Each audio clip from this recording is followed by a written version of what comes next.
Hello guys and welcome to the channel. Thanks for tuning in.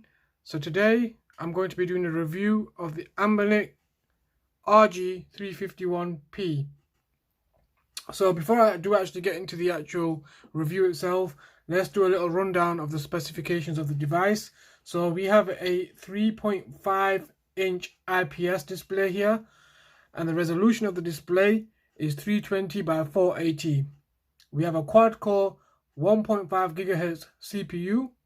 We have a Mali G31 MP2 GPU on board. We also have a 1 GB of RAM, open source Linux system, 3500 mAh battery, and this device also features the rumble. So when you're playing games, you will feel rumble on certain games. Let's have a little rundown of the systems that it actually plays. There's quite a few.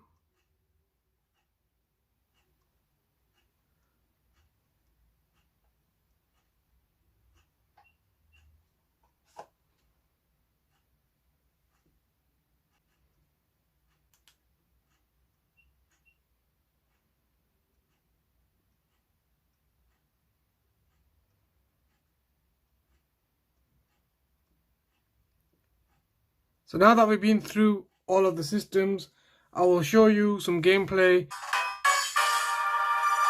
So I've turned the volume to full.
Let's try some name out.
Let's have a look at the viewing angles.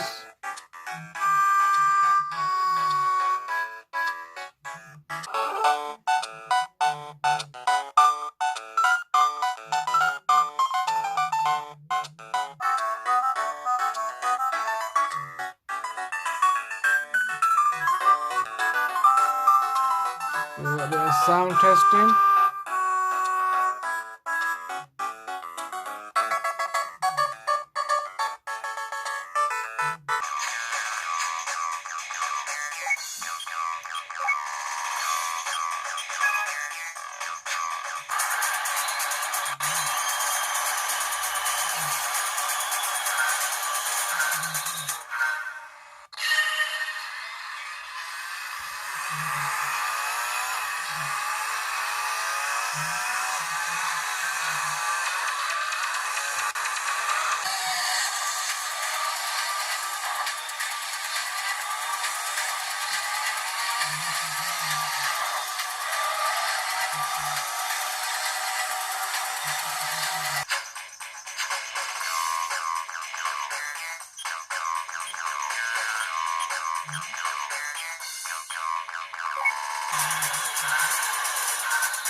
So let's talk about the device a little bit. The one thing that I really do love is that it does have a headphone jack. In terms of build quality, I think it's a really solid, rugged device. I have dropped mine a couple of times. There is a little scuff on it somewhere. I can't actually see it. There you go. There's a little dent there where I dropped it and a little piece come off. So that, yeah. But other than that, it's a really well built device. I like the buttons. I like the button layout. It's easy to, press the buttons whilst playing. Although I do wish that these buttons were a little further on, maybe here. But it's a small gripe that I have. Other than that, I like the layout. A lot of people did say that they had a problem with this right Joy-Con here coming in the way when you're playing. I didn't have that problem, so I'm happy with the way that the layout of the joysticks are. That's fine. These do look like they've been ripped off a Nintendo Switch Joy-Con. Games that you will play on this device, the sound will be crisp and really nice and loud. So I believe I paid £70 for the device, and I think it's a really good investment. I've played this a lot. I've enjoyed it a lot. I've completed a couple of Super Nintendo games on it already, and I've got loads more to go through. I will be swapping out the operating system to a different operating system. I don't know which one I'm going to be using at this moment in time, but once I do have a clear indication, I will let you guys know, and I'll make a video on that too. So all in all, guys, I really love this device. I totally recommend you guys pick this device up if you're wanting to play some good old retro games. It does play up to PS1 really well. Nintendo 64 has a bit of frame rate issues, but to be honest with you, I wouldn't want to recommend playing Nintendo 64 on such a small screen. Even some of the other games, like the PS1 games, the screen is a tad bit small. I can't wait for them to make a 5-inch screen or bigger. I'll be all over that thing. So in comparison to the RG350, there is a couple of subtle differences. Now with the RG350, I like this aspect ratio of the joysticks as well. I don't mind them being at the bottom, either or. I don't mind the preference. It just gets a little bit of getting used to. If you have been playing on this one, then you come back to the RG350, there is obviously going to be a little bit of getting used to. But in terms of differences, it just doesn't have the HDMI. The aspect ratio is different, obviously. And also, I like that the RG350 has buttons for the volume up and down. On the RG351P, it's one of these ones. It's just a scroller. I'm not really a fan of that, but it is what it is. Buttons feel really tactile. There is a decent amount of resistance to them, which is a really good thing. But other than that, it's a really well built device. A lot of fun can be had. This has lasted me around about 8 hours, and it's still got some juice to go. And I've been playing a ton of games. So yeah, I think it'll probably last you about 8 to 10 hours on one charge, which is really, really good. The RG350, on the other hand, this bad boy maybe lasts me about 5 to 6 hours, which is still a long time. I mean, that's more than adequate if you're on the go. Come on, you're not going to be playing these devices non-stop for 5 or 6 hours. You will give them a break and you will be charging them. And the good thing is they both have USB-C charging capabilities. So just like your mobile phone charger, you can just take that with you and you're good to go. So yeah, guys, all in all, I totally recommend the device. If you haven't picked this up yet, definitely pick it up. It's, you know, one of the best handhelds on the market at the moment that your money can buy. So I totally recommend it. So another thing I wanted to show you guys is that before it actually starts up, if you press start, you can actually change the settings on all of these things.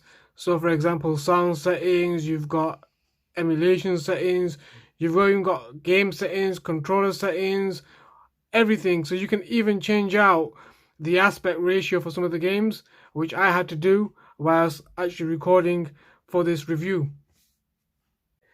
Thanks for watching, guys. That was a review on the actual RG351P. If you do have any questions regarding the device, please leave it in the comment section down below. Please leave me a thumbs up, subscribe, and I'll catch you on the next video. Stay safe. Peace.